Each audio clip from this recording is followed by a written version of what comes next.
Hi everyone. সেদিনকে খিচুড়ির সাথে যে ইলিশ মাছটি আমি রান্না করেছিলাম তার রেসিপিটি আজ আমি আপনাদের সাথে শেয়ার করছি। প্রথমে কড়াই তেল গরম করে মাছগুলি ছেড়ে দিলাম। মাছগুলি ভালো করে এপিট ওপিট করে লাল করে একটু ভেজে নিলাম। ভাজার পরে সর্ষে পোস্ত বাটা, হলুদ, নুন, কাঁচা লঙ্কা, একটু ধনেপাতা, একটু জল দিয়ে মিক্সড করে রেখে দিয়েছিলাম। ওই গরম তেলে ফোড়ন দিয়ে ওই মিক্সটা আমি দিয়ে দিলাম।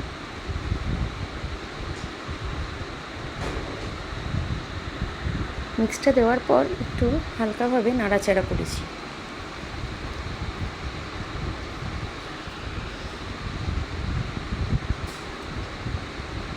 হালকা নাড়াচাড়া করার পর আমি মাছগুলো ওই সর্ষে পোস্ত মিক্সটাতে অ্যাড করলাম।